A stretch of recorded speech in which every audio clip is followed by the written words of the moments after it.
Hello everyone, welcome to my channel. आज के इस वीडियो में टॉप में हम चैप्टर 2 नेग्लिजेंस को कवर अप करेंगे। बेसिकली इसमें जो टॉपिक्स है, जैसे कि फर्स्ट है मीनिंग और मेजर क्या होते हैं, मीनिंग क्या होते हैं नेग्लिजेंस के, एसेंशियल एलिमेंट्स क्या होते हैं नेग्लिजेंस के, फिर इट्सेल्फ रिक्वायर्ड क्या होते हैं, और लास्टली जनरल डिफरेंस क्या होता है नेग्लिजेंस के। ये सारे टॉपिक को जो है इस चैप्टर में कवर अप करेंगे।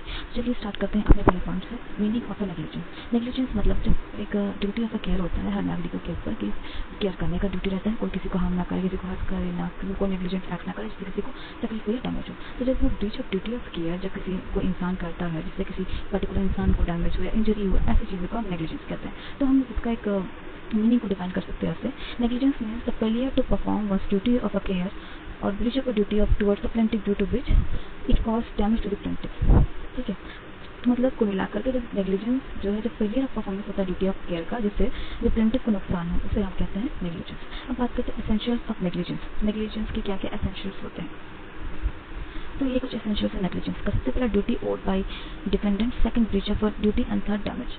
तो ड्यूटी ओड बाय डिफेंडेंट क्या होता है, जब डिफेंडेंट के ऊपर ये ड्यूटी होता है कि उसको ड्यूटी ऑफ केयर करना है, कोई किसी को डैमेज ना करे, किसी को इंजर ना करे अपने किसी एक्ट से, बट देन ऑल्सो ड्यूटी होने के बाद वो as a responsible man act नहीं करता और अपनी ड्यूटी का ब्रीच करता, तो इसमें जो है प्लेंटिफ उसके अगेंस्ट केस कर सकता है। बट प्लेंटिफ को कुछ बातें प्रूव करनी होंगी कि जो एक्ट था डिफेंडेंट का, उसमें जो डिफेंडेंट के पास ये ड्यूटी था केयर करने का, बट उसमें जो अपनी ड्यूटी का ब्रीच किया जिसकी वजह से जो प्लेंटिफ है उसमें नुकसान हुआ। अगर ये प्रूफ कर दिया ये तीन एसेंशियल, तो प्लेंटिफ को जो है कंपनसेशन मिलेगा। तो पहला तो एसेंशियल होता है duty owed by the defendant, defendant के पास ड्यूटी था, उसने उस ड्यूटी का ब्रीच किया जिससे कि प्लेंटिफ को नुकसान हुआ। दूसरा ब्रीच ऑफ ड्यूटी था, उस ड्यूटी का ब्रीच हुआ जिससे प्लेंटिफ को नुकसान हुआ। और तीसरा जो भी नुकसान हुआ, जो भी डैमेज हुआ, उसे प्रूफ करना होगा कि क्या स्पेसिफिक डैमेज हुआ है उस प्लेंटिफ को, देन जो प्लेंटिफ है उसे कंपनसेशन मिलेगा। तो ये सारे तीन एसेंशियल्स अगर फुलफिल होते हैं तो जो प्लेंटिफ है उसे कंपनसेशन मिलेगा।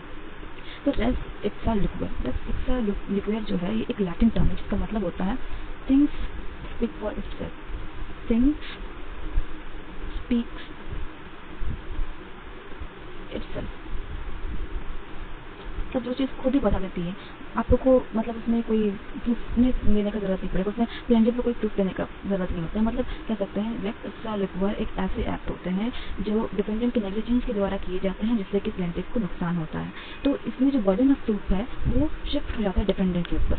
रेस इप्सा लिक्विड केस में याद रखना, जो बर्डन ऑफ प्रूफ है वो डिफेंडेंट के ऊपर शिफ्ट हो जाता है। ऐसे जनरली जो प्लेंटिफ को प्रूफ करना पड़ता है कि अगर उसे कुछ डैमेज हुआ है तो उसे कुछ एसेंशियल प्रूफ करने पड़ेंगे, बट रेस इप्सा लिक्विड जो ऐसे होते हैं जो खुद जो चीज़ें हैं अपने आपको अपने आप बता दी जाती है। इसमें कुछ आपको प्लेंटिफ को कुछ डिफाइन नहीं करना पड़ता है, कुछ प्रूफ नहीं करना पड़ता है। इसमें डिफेंडेंट के ऊपर बर्डन होता है कि वो अपने बर्डन ऑफ प्रूफ को ये साबित करे जो कुछ भी उसका एक्ट था वो नेग्लिजेंट एक्ट था या नहीं था।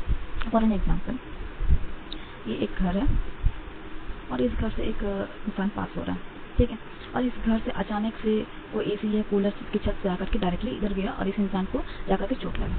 तो यहाँ पे इस इंसान को कुछ प्रूफ करने का जरूरत नहीं है, इस प्लेंटिफ को ये सारा जो कुछ भी इंसिडेंट हो रहा है यहाँ पर वो इंसिडेंट स्पीक कर रहा है। दैट्स व्हाट कॉल्ड रेस इप्सा लिक्विड। इसमें अब ये डिफेंडेंट के ऊपर ये बर्डन ऑफ प्रूफ चल जाएगा कि जो कुछ भी इसने एक्ट किया ये इसके नेग्लिजेंस में हुआ या इसके नेग्लिजेंस में नहीं हुआ। अगर ये प्रूफ करने में नहीं रहा, ये प्रूफ करने में असमर्थ रहा कि जो कुछ भी इसका जो एक्ट है वो नेग्लिजेंट नहीं था, तो फिर उसमें जो है उसको लायबिलिटी होगा और उसको कंपनसेशन पे करना पड़ेगा। वेल अगर वो अगर ये प्रूव कर देता है कि जो कोई भी एक्ट है वो ऐसा कोई नेग्लिजेंट एक्ट नहीं था, ओके, तब उसमें जो है ये डिफेंडेंट हो सकता है कि बच सकता है, क्योंकि ये यहाँ से जो एसी कूलर जो कुछ भी गिर करके आया प्लेंटिफ के ऊपर, ये में भी हो सकता है इसके नेग्लिजेंस एक्ट में हो, या फिर हो सकता है इससे कोई अदर कॉज हो जिसकी वजह से यहाँ से ये इतने बड़े ऊपर घर से ये एसी या कूलर नीचे गिर के प्लेंटिफ के पास आया। तो कोई भी कारण हो सकता है ऐसे एक्ट के ऑकरेंस का। तो यहाँ पर जो बर्डन ऑफ प्रूफ है डायरेक्टली आपका डिफेंडेंट के ऊपर चला जाता है। तो जो नेक्स्ट टर्म है जनरल डिफेंस, जनरल डिफेंस में कुछ पॉइंट्स और आते हैं, उसे